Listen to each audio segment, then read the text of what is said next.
Kunafa prepare చేసుకోవడం ఇంత easy అయితే మనమెందుకు బయట అంత ఖర్చు పెట్టి తినడం చెప్పండి? రెసిపీ చెప్పేస్తాను చూసేయండి. ఫస్ట్ అయితే మనం ఇలా కునాఫా సేమియా తీసుకోవాలి.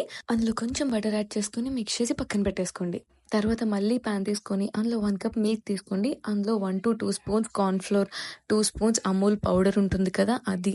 And also 3 spoons fresh cream add చేసుకోండి. లాస్ట్‌లో 2-3 స్పూన్స్ షుగర్ యాడ్ చేసుకోండి. మీరిక్కడ క్రీమ్ బదులు కండెన్స్డ్ మిల్క్ కూడా యాడ్ చేసుకోవచ్చు.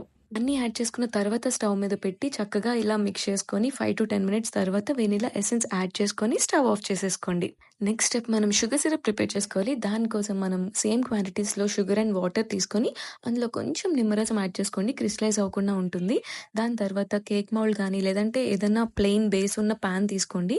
అందులో కొంచెం కింద అడుగంటకుండా బటర్ యాడ్ చేసుకొని ఒక లెవెల్‌లో సేమియా యాడ్ చేసుకోండి. దానిపైన మనం ఫిల్లింగ్ ఉంది కదా! అదంతా కూడా స్ప్రెడ్ చేసుకొని నీట్‌గా యాడ్ చేసుకోండి. తర్వాత మొజరెల్లా చీజ్ ఉంటుంది కదా! అదంతా కూడా మీకు నచ్చిన క్వాంటిటీస్‌లో యాడ్ చేసుకోవచ్చు. మీరు ఒకవేళ ఎక్కువ తినాలి అనుకుంటే కొంచెం ఎక్కువ యాడ్ చేసుకున్నా పర్వాలేదు. ఇదంతా కూడా చక్కగా ఇలా మ్యాషర్‌తో నేను లెవెల్ చేసుకున్నాను.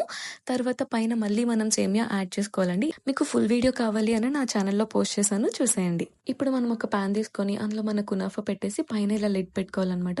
చూసారు కదా! ఎండ్స్‌లో క్రిస్పీగా వచ్చినప్పుడు వేరే పాన్ తీసుకొని కింద ఇలా బటర్ యాడ్ చేసుకొని మన కునాఫాని డీమోల్డ్ చేసుకోవాలి.